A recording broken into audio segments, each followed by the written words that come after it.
ice cubes melting on your cherry velvet cardigan.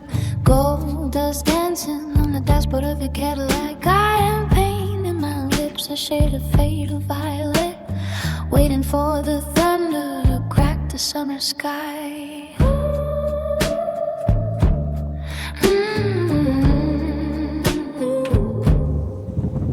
You smell like expensive tobacco and stolen gasoline, a heavy crime for a girl who hates to rule.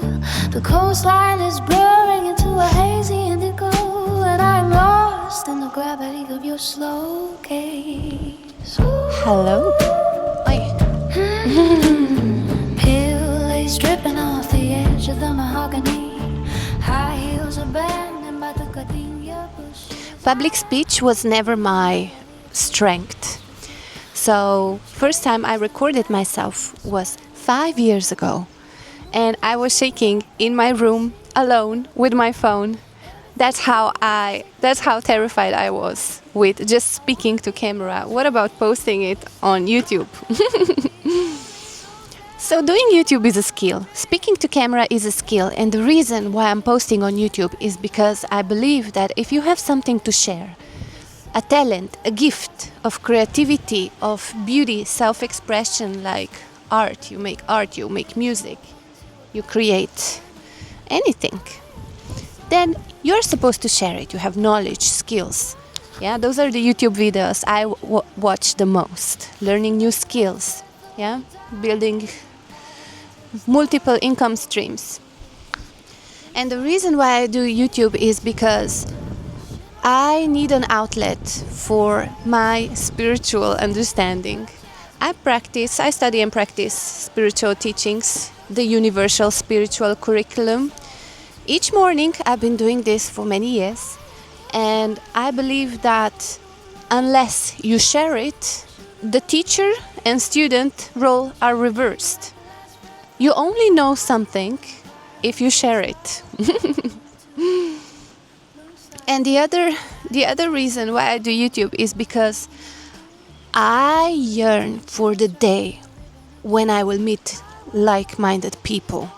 People like me, freedom-loving people, open-minded people, courageous people. I've heard some people say that they have no idea what I'm talking about.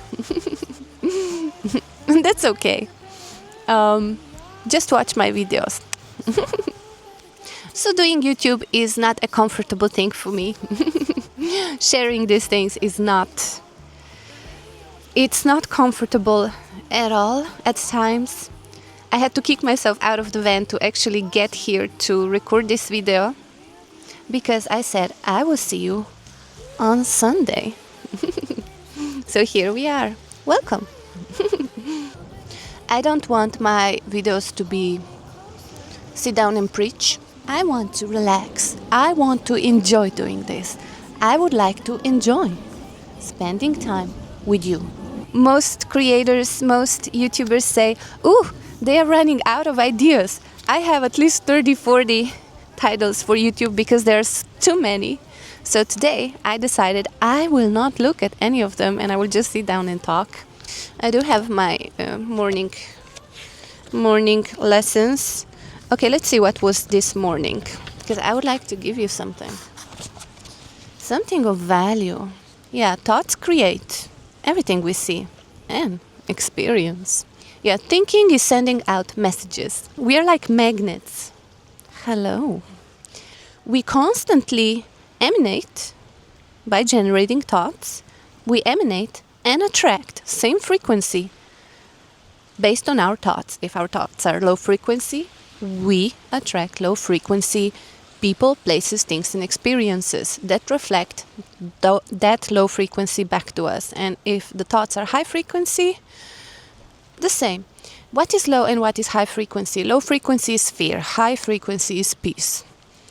Peace, contentment, joy, happiness, just peace, love, right? And low frequency is guilt, fear, shame, depression, been there. I study like crazy, and I love to communicate. This is the thing I absolutely love to think about, I love to talk about, and that's also probably the main reason why I actually do YouTube, to have the outlet for things I love talking about the most. And I know that my topic is not mainstream. It's slowly going mainstream in the past few thousand years. There are not so many living Buddhas walking around, are they? In a sense, everybody is a Buddha. It's to be realized. Yeah?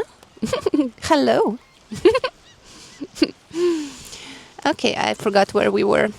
Yeah, my van life friends told me you should structure your YouTube videos. And I tried to do that. I even used AI. Most YouTubers use AI, and you can see eyes like how they go and they read. I can't do that. I can't do that. AI for my content is a hard no. It's an absolute hard no. I tried, and I just don't feel like being structured. People say, yeah, but we don't know. Where is point A, point B? We don't know what you're talking about. Okay, just watch the video, whatever. If you take one thing from any video of mine, it will help you a lot, because these drops of spiritual understanding are universal. That means that they do not change throughout time. They do not change through culture, throughout age, throughout time, place. They are always the same. Truth is eternal. If it changes, then it wasn't a truth. It was an opinion.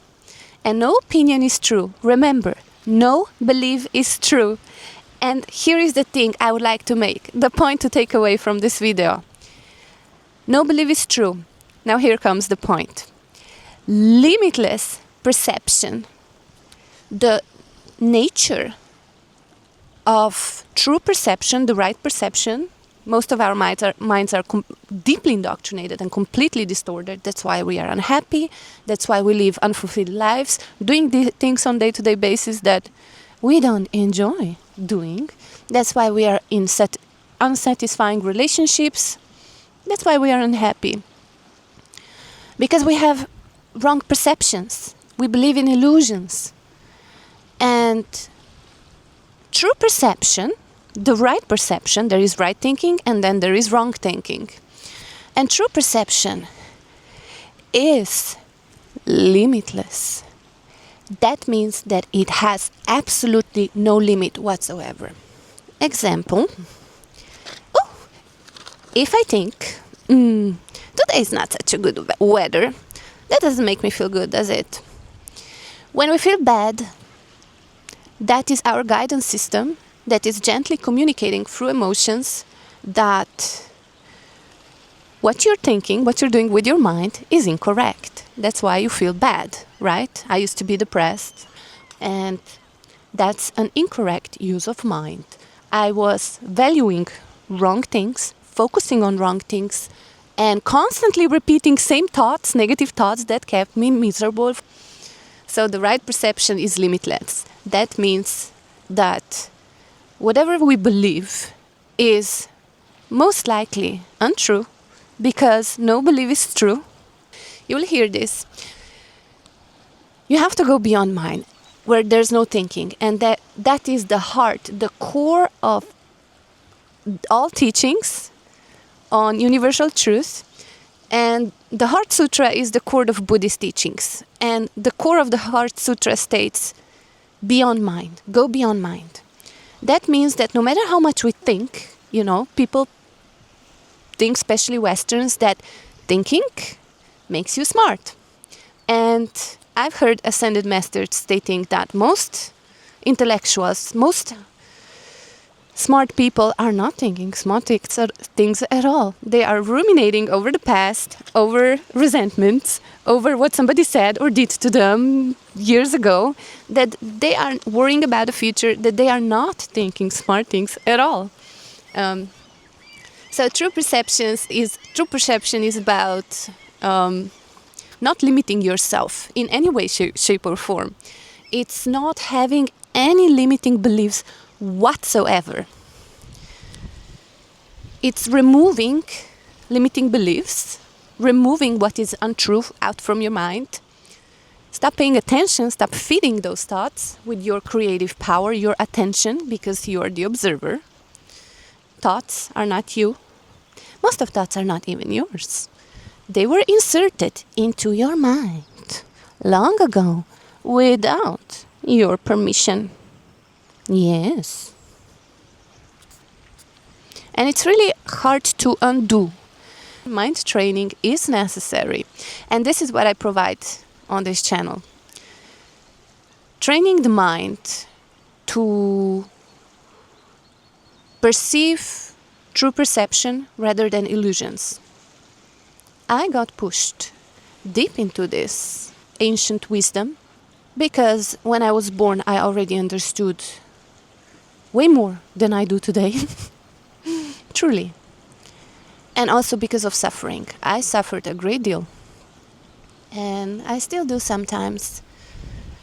And I would like to share, not only preach here, but I would like to share, not my story, because I like to keep my private life private. That's why it's private life. But here and there I can share with you certain things that I've learned. And depression was one of them. Depression because I felt that I was an alien. I was completely isolated, mentally, emotionally, and then I physically isolated myself. So the point of doing YouTube is also to find the right people. So don't mind leaving me a comment. I will read it. I will. And also, since I have too many topics to talk about, and they are all of the same nature, you know what we do here, what chats we are having here. Leave me a comment if you would like to have a little chat with me on a certain topic. I would like to hear from you. This doesn't need to be one-way direction. The purpose of doing YouTube is to find my tribe, is to connect with people, the right people, to the world, and share what I have learned in my human experience. Interestingly, being human, no matter how much you know or how much aware you are, you still suffer. Nishi said that he said that coming to awareness is a curse, that people do not understand you, that you have to shrink yourself, not to offend anybody, because truth offends people. You can't be authentic. You can't live your authentic expression because most people talk small talk, gossip, unimportant things, news. And he said that you have to shrink yourself, dump yourself down in order to sustain yourself around people. Yeah. And eventually not being able to keep up with this and just isolating yourself. He calls coming to awareness a curse. However, I contemplated on this for the last few days, and I realized that the higher the awareness, by all spiritual logic, the higher the awareness, more joyful you become, right? And although that is so, however, coming to awareness also raises your empathy, compassion, not only for others, but for yourself as well.